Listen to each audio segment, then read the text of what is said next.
Assalamualaikum semuanya. Bagaimana kabar kalian? Semoga selalu diberi kesehatan dan dimudahkan rezekinya oleh Allah. Amin ya robbal alamin. Suatu hari seorang ulama istana yang merasa dirinya lebih pandai ingin menjatuhkan Abu Nawas di hadapan raja dan para pejabat kerajaan. Dengan alasan diskusi ilmu, ia mengundang Abu Nawas ke aula istana. Ketika semua orang telah berkumpul, ulama itu berdiri dan dengan suara lantang ia berkata, "Wahai Abu Nawas, aku ingin mengujimu dengan sebuah pertanyaan. Jika kau bisa menjawabnya, aku akan mengakui kecerdasanmu. Tapi jika tidak, maka kau harus mengakui kebodohanmu." Abu Nawas tersenyum tenang dan mengangguk. "Baiklah, tanyakanlah," jawabnya tanpa ragu. Ulama itu kemudian bertanya dengan penuh percaya diri, "Menurutmu, mana yang lebih dahulu ada, waktu atau Allah?" Seisi aula mendadak sunyi. Semua orang menunggu jawaban Abu Nawas dengan penuh antusias. Pertanyaan itu tampak sederhana, tapi sangat sulit. Jika Abu Nawas menjawab bahwa waktu lebih dahulu, itu bertentangan dengan keyakinan bahwa Allah Maha Abadi. Namun, jika ia menjawab bahwa Allah lebih dahulu, ulama itu pasti akan mempersulitnya dengan pertanyaan lanjutan. Abu Nawas berpikir sejenak, lalu melangkah ke depan dengan senyum di wajahnya. Ia menatap ulama itu dengan tenang dan berkata, "Allah ada sebelum adanya sebelum, dan tetap ada setelah adanya sesudah. Allah tidak tergantung pada waktu, karena waktu itu sendiri adalah ciptaannya." Para hadirin mulai berbisik-bisik. Ulama itu tampak tidak puas dan bersiap untuk menyanggah. Tetapi Abu Nawas melanjutkan, "Tuan ulama, kita memahami bahwa waktu telah tercipta karena adanya pergerakan dalam ruang. Waktu yang kita kenal, detik, menit, jam, hari, bulan, dan tahun, berpacu pada rotasi serta revolusi bumi terhadap matahari. Jika demikian, mungkinkah ruang lebih dahulu ada sebelum waktu? Jika ruang lebih dahulu, apakah penciptaan alam semesta tidak memiliki tahapan? Padahal dalam Al-Quran surat Hud ayat 7 disebutkan bahwa langit dan bumi diciptakan dalam 6 masa." Ulama itu terdiam, tampak mulai mencerna penjelasan Abu Nawas. Namun Abu Nawas belum selesai. Dari sini kita bisa menyimpulkan bahwa ketika ruang diciptakan, waktu sudah berjalan. Artinya, secara tidak langsung kita bisa berasumsi bahwa waktu telah ada lebih dahulu daripada ruang. Namun mari kita permudah. Waktu adalah penghitung gerak atau ukuran. Jika tidak ada gerak, tidak ada waktu. Alam tidak diciptakan dalam waktu, tetapi dengan terciptanya alam, waktu pun ikut ada. Abu Nawas menatap ulama itu dengan penuh kebijaksanaan. Dan pertanyaan yang paling penting, siapa yang menciptakan waktu? Jawabannya jelas, Tuhanlah atau Allah lah yang menciptakan waktu. Karena waktu adalah ciptaan, maka tidak logis jika Tuhan atau Allah dikatakan sebagai sesuatu yang berwaktu. Dengan menanyakan apa yang Tuhan atau Allah lakukan sebelum menciptakan alam, kita sebenarnya telah mengasumsikan keberadaan waktu sebelum alam diciptakan. Padahal sebelum alam tercipta, tidak ada yang namanya waktu, sehingga tidak ada ruang bagi kita untuk menanyakan apa yang dilakukan Tuhan atau Allah sebelum menciptakan alam semesta. Secara filosofis, pertanyaan ini bermasalah karena dia mengasumsikan adanya waktu bagi sesuatu yang tidak berwaktu. Untuk menjawab pertanyaan ini, kita sebagai manusia tidak akan pernah mencapai kebenaran mutlak. Kita hanya bisa berjuang menuju kebenaran. Kebenaran hanyalah milik Allah Subhanahu wa Ta'ala. Para hadirin semakin terpesona dengan penjelasan Abu Nawas. Ulama itu tampak bingung, mencari celah untuk membantah. Namun sebelum ia sempat berbicara, Raja Harun ar-Rasyid yang sejak tadi menyimak langsung bertepuk tangan. "Luar biasa Abu Nawas, jawabanmu begitu dalam dan penuh kebijaksanaan," seru sang raja dengan kagum. Orang-orang di aula pun ikut bertepuk tangan. Ulama itu terdiam, wajahnya memerah karena malu. Niatnya untuk menjebak Abu Nawas justru berbalik menjadi bumerang. Sejak hari itu, Abu Nawas tidak hanya dikenal sebagai orang yang jenaka, tetapi juga sebagai seseorang yang memiliki kebijaksanaan tinggi.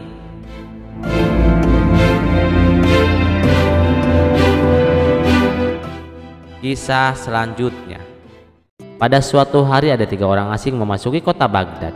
Mereka adalah kawanan penipu yang sedang mencari mangsa.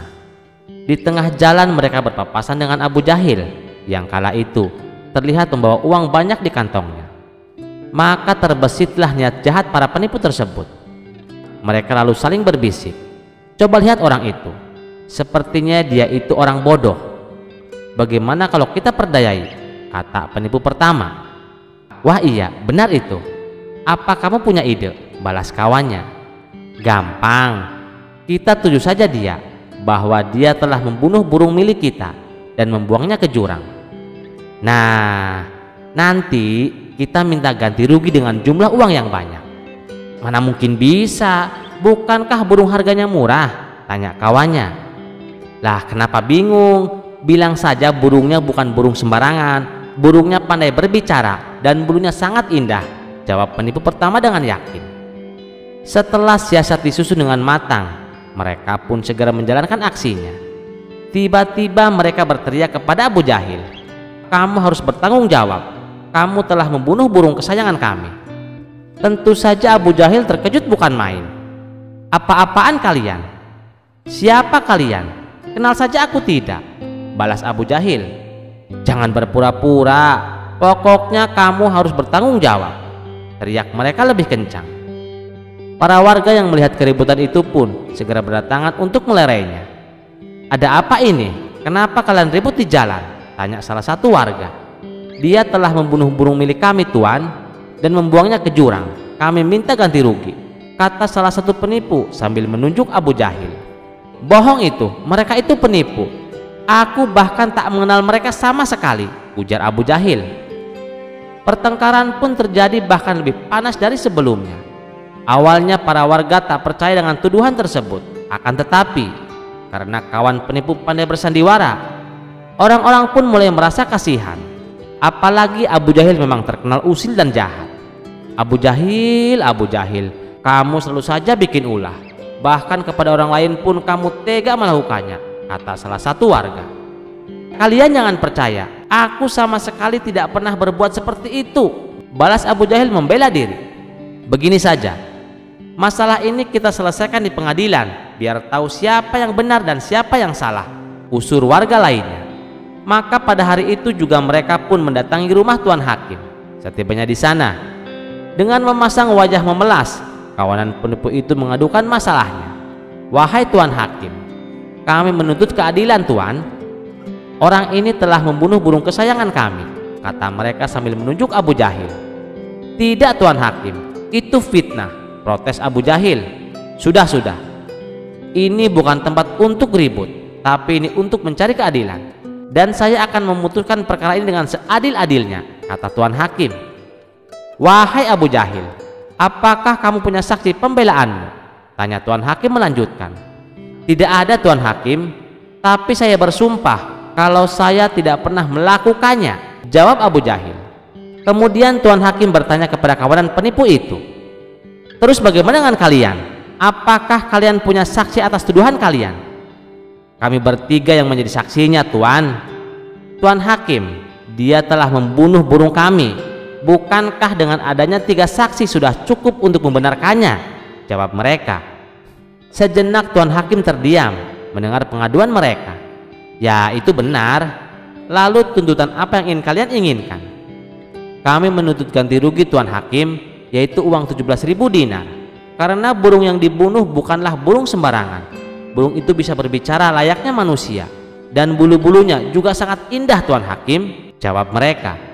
"Baiklah, kalau begitu Abu Jahil harus mempertanggungjawabkannya. Dia harus mengganti rugi sebesar 17.000 dinar. Abu Jahil yang merasa tidak bersalah tentu saja keberatan dengan keputusan tersebut. Namun ia tidak bisa berbuat apa-apa. Di saat itulah tiba-tiba dia teringat akan sahabatnya Abu Nawas. "Maaf Tuan Hakim, izinkan saya melakukan pembelaan.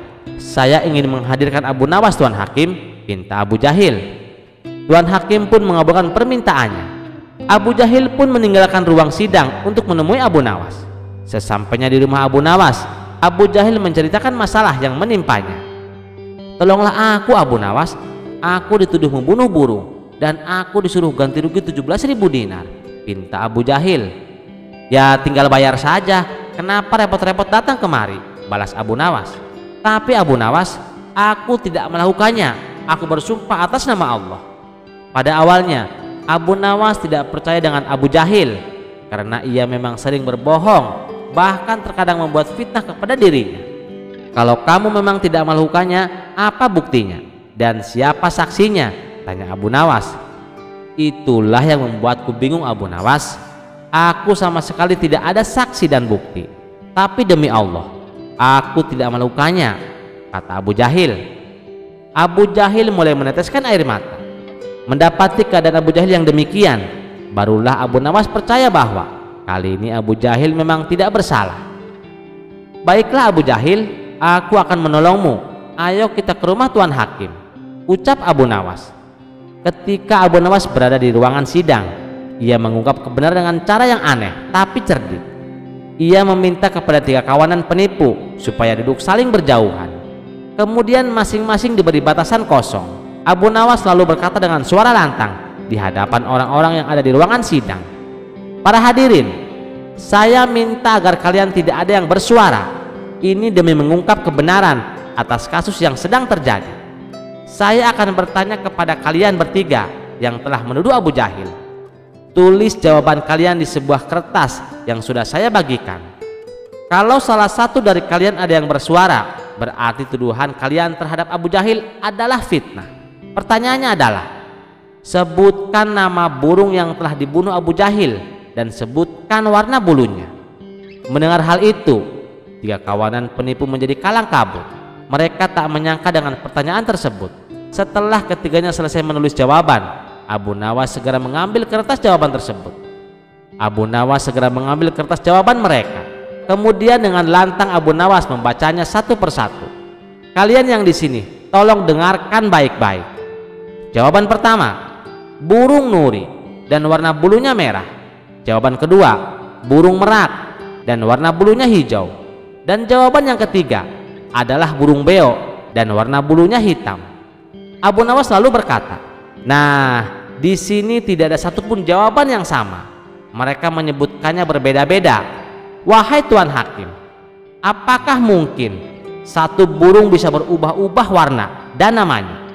Ini jelas-jelas sangat mustahil. Saya yakin kalau ketiga orang ini adalah penipu. Tuan Hakim, mereka sengaja memfitnah Abu Jahil agar memperoleh uang 17.000 dinar." Seketika wajah kawanan penipu itu menjadi gemetaran dan pucat. Akhirnya, berkat kecerdikan Abu Nawas, Abu Jahil mendapatkan keadilan. Ia terbebas dari tuduhan dan tidak kehilangan uang 17.000 dinar. Sementara ketiga penipu tersebut dijebloskan ke dalam penjara. Kisah selanjutnya. Di dalam istana megah, Raja Harun al-Rasyid duduk di singgasananya. Para menteri dan pejabat berkumpul, sementara Abu Nawas berdiri di tengah ruangan dengan ekspresi tenang. Raja Harun tersenyum licik. "Abu Nawas, aku ingin menguji keberanian dan kecerdasanmu. Kau harus menangkap seekor singa dengan tangan kosong." Para pejabat dan menteri terkejut. Beberapa tersenyum sinis, yang lain berbisik-bisik. Salah satu menteri berbisik ke menteri yang lain, "Kali ini Abu Nawas pasti celaka. Mana mungkin menangkap singa dengan tangan kosong." Menteri yang lain tertawa pelan. "Lihat saja nanti, pasti dia akan gagal dan malu." Abu Nawas tersenyum santai. "Baiklah Paduka, saya akan melaksanakan perintah ini, tapi saya punya satu syarat." Raja Harun penasaran. "Syarat apa itu?" Abu Nawas sambil membungkuk hormat berkata, "Saya hanya ingin menangkap singa yang masih ada di dalam istana ini. Jika Paduka bisa menunjukkan kepada saya akan segera menangkapnya dengan tangan kosong." Seisi ruangan terdiam. Para menteri menahan tawa, menyadari kecerdikan Abu Nawas. Raja Harun mengernyit, lalu tertawa terbahak-bahak. Raja Harun tertawa sambil bertepuk tangan. "Abu Nawas, kau memang cerdik, tapi aku tidak akan membiarkanmu lolos kali ini. Aku akan mengirimmu ke hutan kerajaan besok pagi. Di sanalah kau harus menangkap singa sesungguhnya." Wajah Abu Nawas tetap tenang, sementara para pejabat mulai tertawa mengejek. Ia sudah memikirkan cara keluar dari situasi ini. Malam hari Abu Nawas duduk di rumahnya berpikir keras. Istri Abu Nawas khawatir. Bagaimana kau bisa menangkap singa tanpa senjata, Abu? Abu Nawas tersenyum penuh arti. Jangan khawatir, justru singa itu yang akan mendatangi aku dengan sendirinya. Istrinya bingung, tetapi percaya kepada kecerdikan suaminya. Keesokan paginya, Abu Nawas pergi ke hutan bersama para prajurit kerajaan yang siap menyaksikan kegagalannya. Di tengah hutan, seekor singa besar terlihat sedang berjemur di bawah pohon. Para prajurit langsung mundur ketakutan. Salah satu prajurit gemetar. Apa benar Abu Nawas akan menangkap dengan tangan kosong? Prajurit yang lain berbisik, dia pasti akan dimakan singa itu. Namun Abu Nawas tetap tenang. Ia berjalan ke arah singa dengan penuh percaya diri, lalu berhenti di jarak yang cukup dekat. Abu Nawas bersuara keras, "Wahai Raja Singa, aku diperintahkan Raja Harun untuk menangkapmu dengan tangan kosong, tapi aku tidak ingin menyakitimu. Jadi lebih baik kau ikut denganku secara sukarela." Para prajurit menahan tawa, menganggap Abu Nawas sudah gila. Tapi tiba-tiba sesuatu yang luar biasa terjadi. Singa itu menatap Abu Nawas dengan tajam, lalu perlahan berdiri dan berjalan mendekat. Para prajurit panik dan hendak melarikan diri. Salah satu prajurit ketakutan, Abu Nawas akan diterkam. Prajurit yang lain gemetar sambil berkata, "Kita harus membantu Abu Nawas." Tetapi sebelum mereka bisa berbuat apa-apa, singa itu justru duduk di depan Abu Nawas seperti tunduk kepadanya. Abu Nawas tersenyum. "Nah, sekarang kau sudah tertangkap, wahai singa. Mari kita pergi ke istana." Dengan santai Abu Nawas berjalan pulang, sementara singa itu mengikutinya seperti seekor kucing jinak. Para prajurit terkejut dan saling berpandangan, tak percaya dengan apa yang baru saja mereka saksikan. Di istana, Raja Harun dan para menteri sedang menunggu dengan harapan Abu Nawas akan gagal. Namun tiba-tiba terdengar suara riuh di luar. Prajurit berteriak dari kejauhan, "Abu Nawas datang! Abu Nawas datang dengan seekor singa!" Raja Harun bangkit dari singgasananya, terkejut. Tiba-tiba Abu Nawas masuk ke dalam istana dengan santai, sementara singa besar itu berjalan di belakangnya dengan jinak. "Paduka, saya sudah menangkap seekor singa dengan tangan kosong. Apakah saya sudah lulus ujian ini?" Raja Harun terdiam sesaat. Raja Harun terkagum-kagum. "Abu Nawas, kau benar-benar luar biasa. Aku tidak pernah menyangka kau bisa melakukan ini." Salah satu menteri berbisik ke menteri yang lain dengan kecewa. Bagaimana bisa dia selalu lolos dari jebakan? Menteri yang lain menghela nafas. Itulah Abu Nawas. Raja Harun akhirnya memberikan hadiah besar kepada Abu Nawas dan mengakui bahwa kecerdikan lebih berharga daripada sekadar kekuatan. Abu Nawas tertawa kecil. "Paduka, saya hanya menggunakan akal. Bahkan singa pun lebih memilih menyerahkan daripada berhadapan dengan saya." Seisi ruangan tertawa, dan sekali lagi Abu Nawas membuktikan bahwa kecerdikan adalah senjata paling ampuh. Kisah selanjutnya. Hari itu hujan baru saja reda. Langit yang tadinya mendung kini berubah cerah, dan sebuah pelangi indah terbentang di atas desa Abu Nawas. Warna-warni yang begitu mempesona membuat warga desa kagum. Salah satu penduduk berkata, "Lihat pelangi itu, luar biasa indah. Seandainya kita bisa memiliki pelangi itu." Penduduk yang lain menyahut, "Tapi itu hanya ada di langit, mana mungkin bisa dimiliki." Namun di antara mereka ada seorang saudagar kaya raya bernama Saudagar Tamak. Ia terkenal rakus dan serakah. Saudagar Tamak sambil menatap pelangi dengan mata berbinar-binar berkata, "Pelangi itu sangat indah.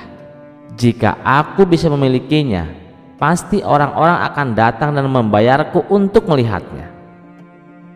Ia pun berteriak kepada warga, "Dengar semua, aku ingin membeli pelangi. Siapapun yang bisa menjualnya kepadaku akan mendapat emas seberat dirinya sendiri." Warga desa terkejut. Bagaimana mungkin seseorang bisa menjual pelangi? Semua menggelengkan kepala, kecuali Abu Nawas yang tersenyum penuh arti. Abu Nawas dalam hati bergumam, ini kesempatan bagus untuk memberi pelajaran kepada si rakus ini. Keesokan harinya Abu Nawas datang ke rumah saudagar tamak dengan wajah serius.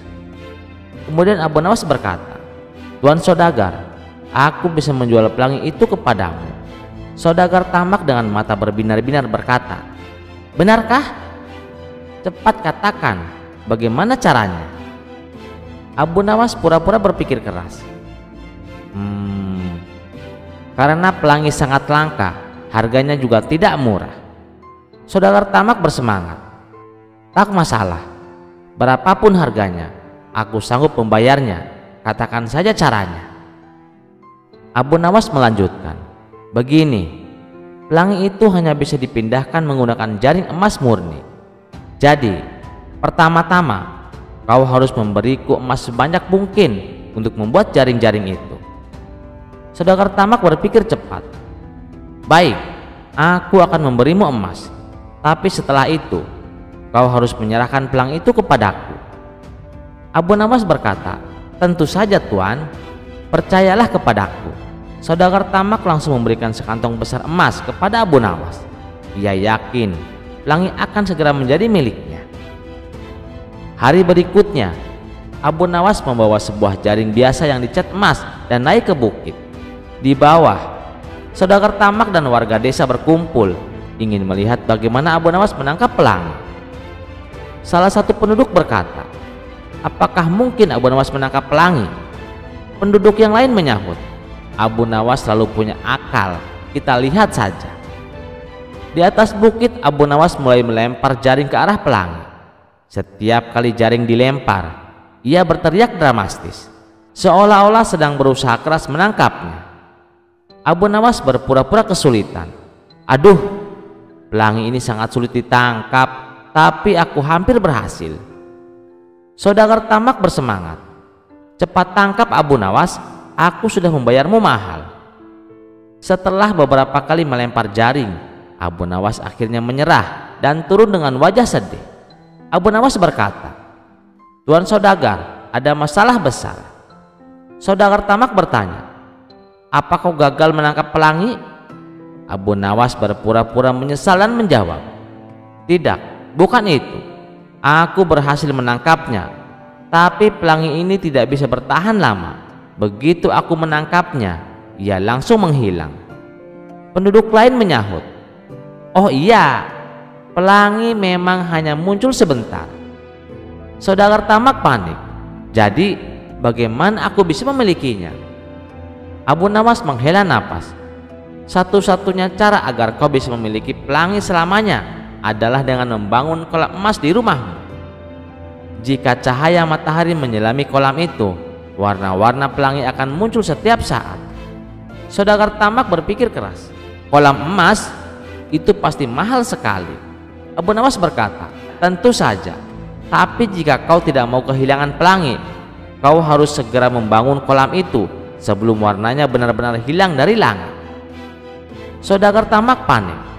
"Benar juga, aku akan membangun kolam emas."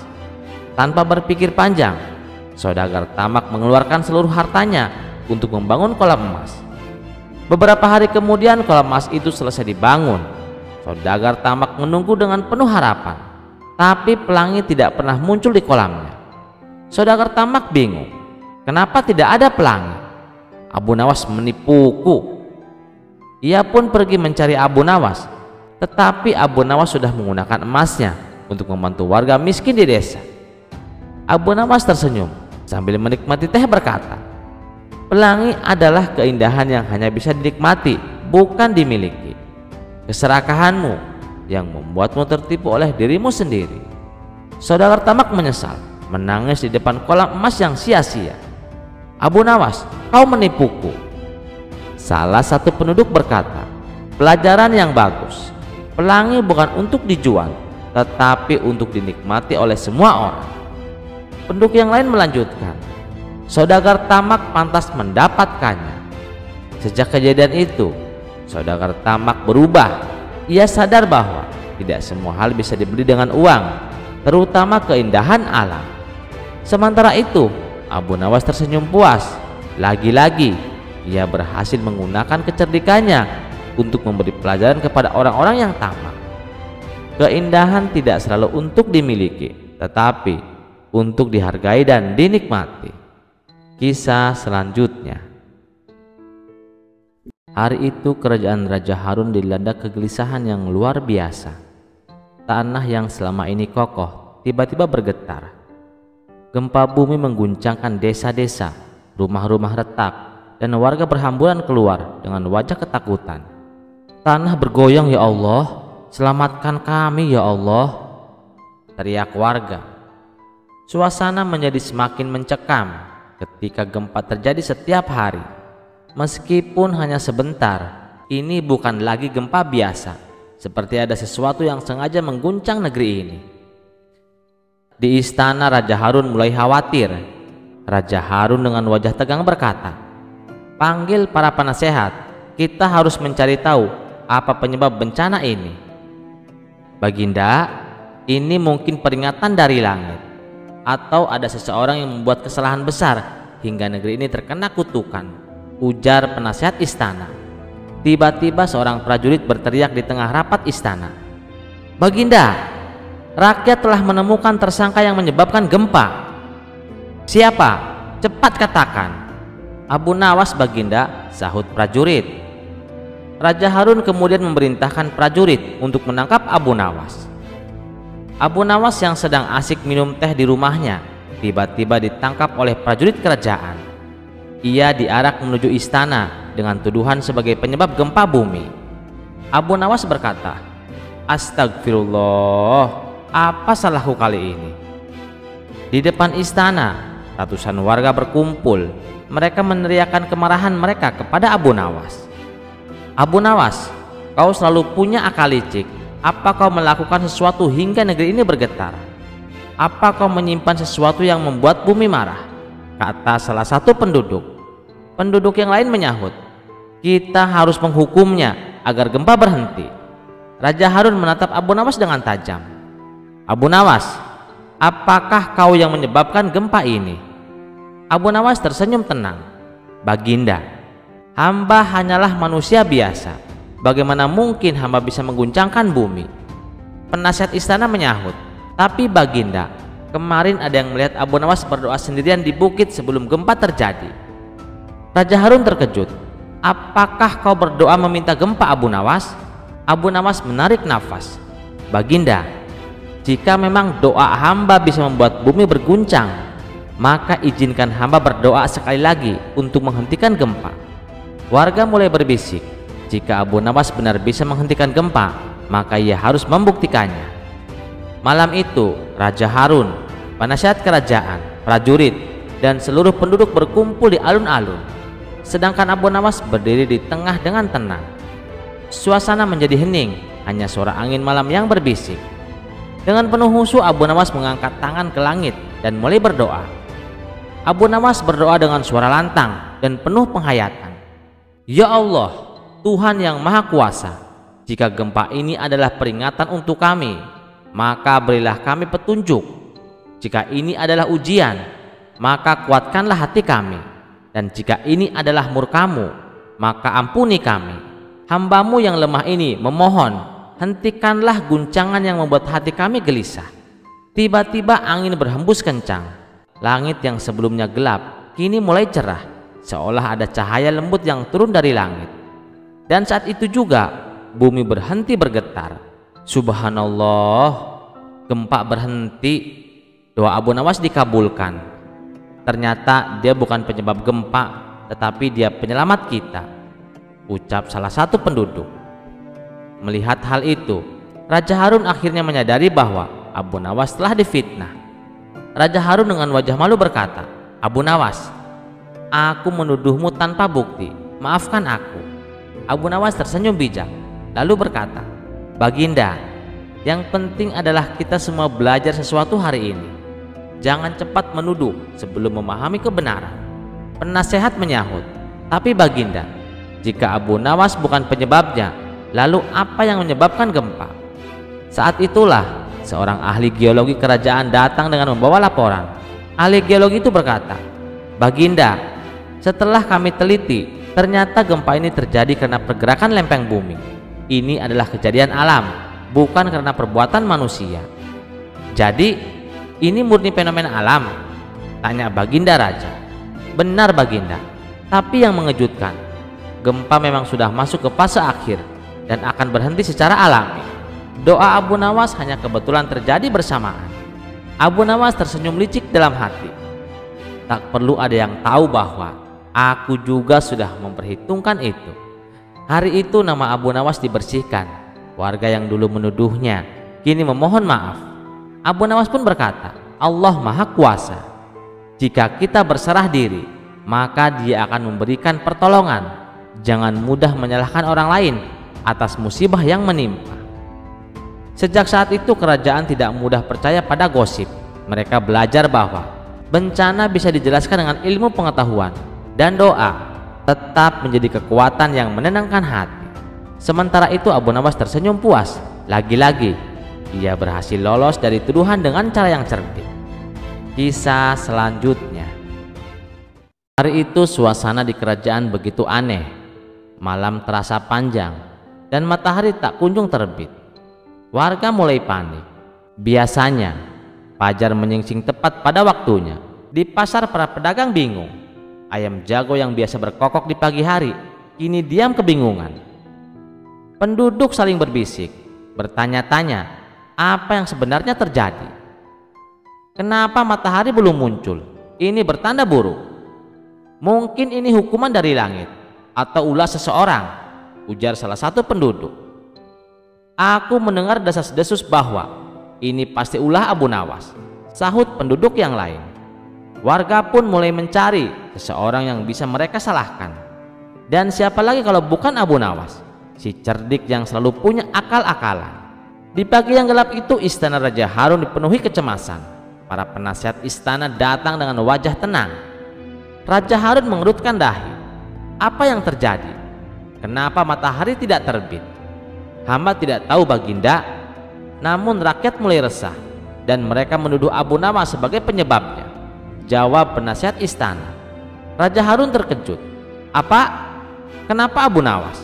Penasihat melanjutkan, "Dia selalu punya cara untuk melakukan hal-hal aneh Paduka.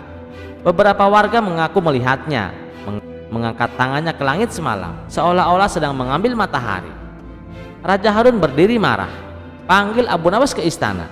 Jika benar dia yang menyembunyikan matahari, aku akan menghukumnya." Di depan istana ratusan orang berkumpul. Mereka menunggu keadilan ditegakkan. Abu Nawas dibawa oleh prajurit. Wajahnya tetap tenang meski banyak yang menuduhnya. "Abu Nawas, kau dituduh menyebabkan matahari tidak terbit. Apa yang ingin kau katakan sebelum aku menjatuhkan hukuman?" ujar Raja Harun. Abu Nawas tersenyum santai. "Baginda, hamba seorang manusia biasa. Bagaimana mungkin hamba bisa mengendalikan matahari?" Salah satu penduduk menyahut, "Kami melihatmu mengangkat tangan ke langit tadi malam. Itu pasti mantra untuk mencuri matahari. Karena kau pintar, pasti kau punya akal-akalan untuk menghilangkan matahari.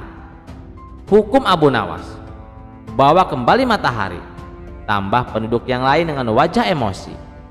Raja Harun mulai ragu. Ia tahu Abu Nawas memang cerdik, tapi apakah benar dia bisa menyembunyikan matahari? Raja Harun merenung. Abu Nawas, kalau kau memang tidak bersalah, maka buktikan, bawa kembali matahari atau aku akan menghukummu." Abu Nawas tersenyum percaya diri. "Baiklah Baginda, tapi hamba butuh 3 hal. Sebuah gong besar, seekor ayam jantan, dan segelas air madu." Prajurit istana angkat bicara. "Apa maksudmu Abu Nawas? Kau ingin melakukan ritual aneh? Berikan yang dia minta. Aku ingin melihat apa yang akan dia lakukan," sahut Raja Harun. Setelah semua barang yang diminta tersedia, Abu Nawas mengambil gelas berisi air madu dan menyeruputnya pelan-pelan. Abu Nawas menikmati madu. "Ah, segar sekali. Tapi Baginda, menurut hamba, ada yang lebih manis daripada madu. Raja Harun penasaran, apa itu Abu Nawas? Abu Nawas menjawab, sabar dan kebenaran. Warga mulai gelisah, mereka tidak mengerti kemana arah pembicaraan ini. Lalu Abu Nawas memukul gong besar dengan keras. Dem. Suaranya menggema ke seluruh desa. Ayam jantan yang ada di dekatnya langsung berkokok keras, kukuruyuk. Dan tiba-tiba cahaya pertama fajar mulai muncul. Penduduk dan Raja Harun terkejut. Matahari mulai terbit, ujar penduduk dengan kegirangan. Salah satu penduduk melanjutkan, tapi bagaimana bisa Abu Nawas? Abu Nawas tersenyum dan berkata, Baginda, rakyat yang panik telah lupa satu hal. Matahari tidak pernah hilang, hanya tertutup oleh awan tebal. Ini adalah fenomena alam. Dan sekarang karena ayam sudah berkokok, pagi pun datang. Jadi Abu Nawas tidak bersalah, ujar salah satu penduduk. Penasihat istana melanjutkan, Baginda, mungkin ini hanya kebetulan, atau mungkin Abu Nawas memang cerdik. Raja Harun tertawa. Hahaha, Abu Nawas, kau memang selalu punya cara unik. Aku hampir tertipu oleh tuduhan mereka. Abu Nawas menjelaskan, itulah mengapa hamba bilang Baginda, sabar dan kebenaran lebih manis daripada madu. Hari itu nama Abu Nawas kembali dibersihkan. Rakyat yang menuduhnya meminta maaf, dan Raja Harun berjanji untuk tidak mudah terprovokasi. Sekian dulu perjumpaan kita kali ini. Sampai jumpa di kisah selanjutnya. Terima kasih yang sudah setia menonton channel ini. Wassalamualaikum warahmatullahi wabarakatuh.